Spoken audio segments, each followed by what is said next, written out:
Yeah, so how Greenheart CBD came to be is that we had a dream for revolutionising the farming industry in Ireland. And I went to a childhood friend of mine, Mark Canavan, which is the co-founder, because he was a successful entrepreneur and he had already built out a distribution network nationwide. So I went to him with the idea of basically building out the infrastructure for the CBD industry. And we started to research extraction methods and the way the industry was going. And we started to get a lot of feedback off farmers in Ireland and what their problems were. So the two of us came together and started Green Heart CBD, which was a seed to shelf company going into the CBD production in Ireland. And we got into the kind of technology side of it with the extraction method we use, which is a homogenized cold press. So it's a bit different than 90% of what the other CBD companies use on the market, which would be ethanol and CO2. Yeah. We basically use the cold press because it doesn't fall under the Food Novelty Act because we're not modifying the food in any way, shape, or form. So we felt that this was the best way of doing things going forward within the industry. Mm-hmm. So tell me then about the kind of cryptocurrency side of things of what you're doing as well, because obviously there's crossover like we were talking Okay, so well, how we got into the crypto is I've worked in the space for the last 5 years. I work for multiple CBD companies around the world, and I basically learned about the economics of blockchain and where it's going, and brought it back to implement it into Ireland. And how we did that is we started to actually grow with the farmers themselves, and we did our crop. And while we were doing the crop, I got a call from a friend of mine over in Vancouver that was doing an artificial intelligence drones program. So where they wanted to basically record the plant health with artificial intelligence drones. So basically what this is that we would collect the data of the health of the crops as they come in, and then we would process through our production facility, and then we could collect the data at the end with a decentralized marketplace or somewhere where you could actually buy the products using the cryptocurrency that we create. And what I like to call this, Roisin, is a seed to currency model.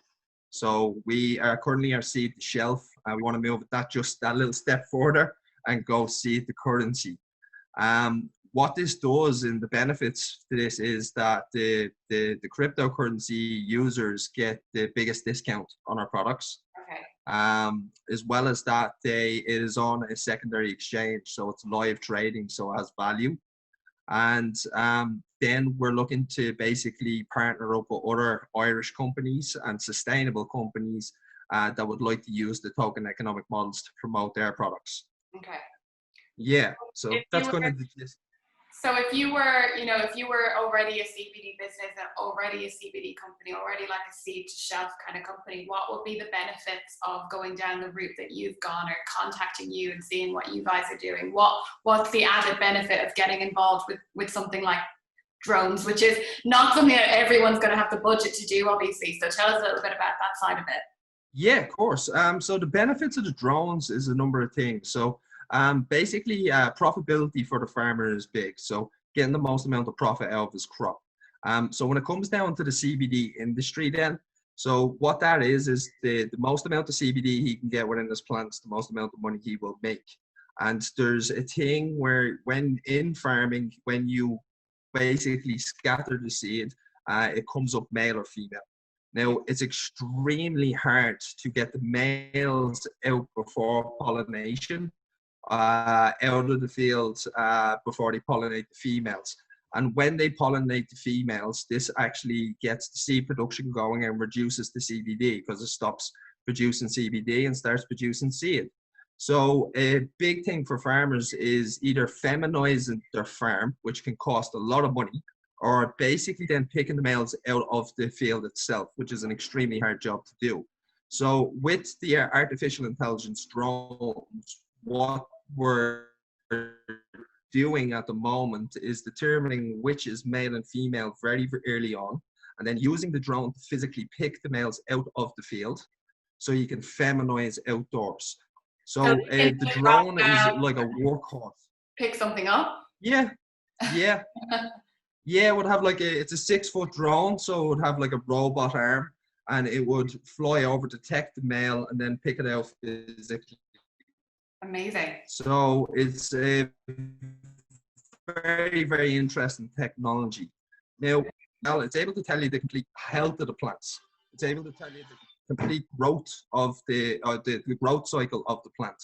And if there's any areas that need attention or it might have mold issues or anything occurring, it will alert that very early on so we can get in and fix that problem. As well as that, it's actually security for the farm.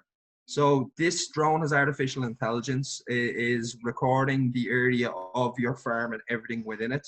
So if any intruders or any people come onto the property that aren't secure with a dongle, the drone will alert you. So there's a number of other uses for it also. So it also automatically charges itself.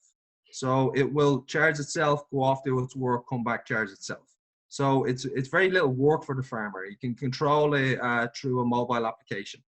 Wow, that sounds really, really kind of easy to use, because a lot of people might be scared by the application of the technology at first when they look into it, if that's not their thing or not their strong point, but it does sound like it's very kind of user friendly. Yeah, that's it. Well, there's a whole team behind it. Like the farmer's not going to be on his own. So he will get a manager basically working with him month in, month out to give him his data breakdown, to make sure he's using the technology the best that he can and to make sure he's making profit out of it. Like obviously the smaller scale farmers, this technology would be expensive for, but the bigger producers, this is a no-brainer. And you mentioned earlier that you found these drones in Vancouver in Canada. So Yes, do you know what yes. they were So being used for there, or what's the backstory? So yeah, so what happened is when we were growing our crops last year, Roisin, over in the States and Canada, there was awful hailstorms and it wiped out most of the crops over there. So they were planning on using the artificial intelligence over there on the hemp crops in Canada and America, but they not really many crops to work with. So they actually traveled over to Ireland for 3 weeks to work with us and to basically get the beta test done. But while we started to work with them, we were able to work together on a number of issues within the industry, and we partnered up to become their distribution partner for the whole of Europe. So we're currently working with them to push out the technology across Europe to other producers, not only ourselves. Wow. Wow, fascinating. Yeah. And what about the actual kind of, moving on slightly, the hemp sector in Ireland? Because it's incredibly popular these days. And there's been several kind of big national newspapers looking at growing hemp in Ireland and calling it the cash crop and that kind of thing. Ireland, obviously, you're Irish, I'm Irish. We know that farming is gold in Ireland. So Exactly. when it comes to the climate, the rain, the actual kind of those kind of environmental factors, how is it in terms of it being a good place to grow hemp compared to these other places? So it's actually a perfect place to grow hemp. It's just the cycles that we can get, so the production that we can do in Ireland. So we only have one cycle because of the weather, and that is in summertime. It's usually around April till September. But the climate itself, hemp loves it. As you can probably see from some of the pictures on our website or online, it's a very, very healthy green crop that grows, very, very terpene rich, very flowerful. And I think what we need to expand into is the genetics. So there's many types of the hemp plant. So it's really exploring into genetics programs in Ireland that we have not even touched yet, where America, Canada, Holland, even Switzerland would be miles ahead of us in this industry. So I suppose it's the climate is perfect. It's building out the infrastructure for Ireland is where the job is. And with not many government programs in place, it's very hard for farmers to do that. So it is guys like young entrepreneurs like myself and Mark that are taking around the industry to try and build out this infrastructure. Okay, so you're pretty hopeful that that's kind of where Ireland's at. Oh, I'm very hopeful for the future. Do you know what I mean? Even with our company, do you know what I mean? We're putting a lot in place. So our next plan is a decortication plant. So the decortication of the hemp would be to create textiles, hempcrete, bioplastics, and even hemp-powered batteries. Wow. So there's a lot of innovation happening with the plant and the space. Yeah, so over the last couple of years, there's been studies done on cellulose being formed into an ink-like substance and being used to power batteries. And what it is they found from tests that it's actually more powerful than lithium and graphite. So it's just very, very, very interesting. Do you know what I mean? So this is kind of the areas where I think Ireland can start to explore. We can start to build out decortication houses, start to get into textiles, ropes, bioplastics, and like I said, even the hemp batteries. Because obviously as well, you know, from a CBD point of view, here in the UK, it's quite difficult to kind of do anything with CBD unless you get a home office license to extract it from the hemp that you're growing yourself on your own hemp farm. Do you think that there's a little bit of something there where Ireland can kind of sneak in and be a strong market before that kind of opens up across the pond or across the Irish Sea? I definitely think so. So if you look at other industries within farming, Ireland did great in beef and dairy. Mm-hmm. As we know, them industries are starting to die out a bit from the publicity coming out with the industries and just the market being overflooded. So diversifying into the hemp crop, I think, is definitely the right option for farmers. Do you know what I mean? I think that's only going to grow here in Ireland, definitely. Okay, great. Well, it's really, really good talking to you about all of that. And if more people want to find out about what you do on the CBD side, the cryptocurrency side, or if someone wants to, you know, if someone is watching this in America and they want to get in touch with you guys about the drones and the technology, how do they do that?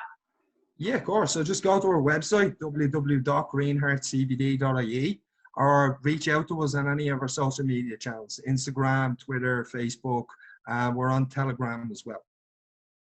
Amazing. Brilliant. Okay. Thank Brilliant. you. Thanks so much for having us, Roisin. It was great to be here. No problem at all.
Welcome to this panel discussion, everything a consumer needs to know about CBD.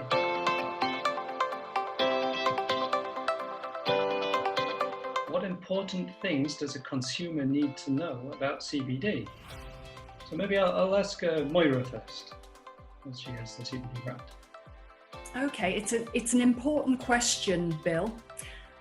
First of all, CBD may not be for everyone. For example, if someone is pregnant or breastfeeding, then there is no safety data on CBD. That doesn't mean it's not safe. It just means that the data is not there. Therefore, it's inadvisable to actually take CBD at that time. And there may be other reasons why. I would also mention that CBD should not contain THC, which is the psychotropic cannabinoid. And this is of real concern whilst the market is not regulated.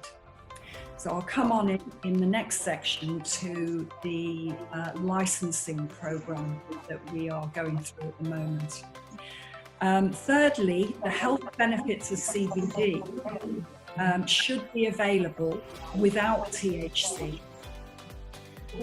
And then lastly, people should be aware that there is an upper recommended limit of 70 milligrams per day.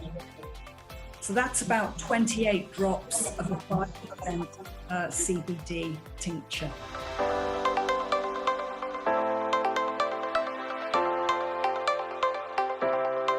In terms of advice, I think it's very much down to the individual consumer. Now, Moira touched on the maximum daily dosage or usage. We can't refer to dosage because it's not a medicine. So we give some sort of clear guidance on the amount of usage that the consumer should take. But I think it's very much down to individuals and their endocannabinoid system and how each sort of sample that they take, how that interacts with them personally.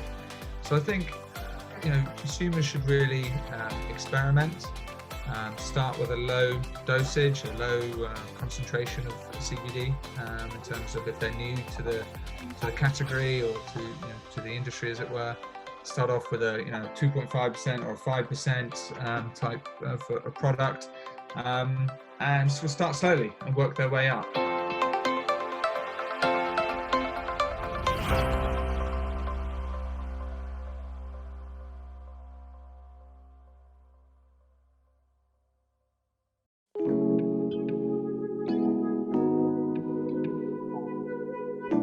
As a new CBD startup in the UK, what's been the biggest challenge for you so far? Yeah, I was saying this to my girlfriend this morning, because she actually asked me the same question because she sees me working all day long. And I think it's really, really educating everybody about CBD and cannabis. Every time I speak to somebody new about our company, they'll just consider it as weed oil, or it's going to get you high. And that really is the hardest thing, is getting over that kind of understanding of, the plant, the benefits, the legality around it, the regulations.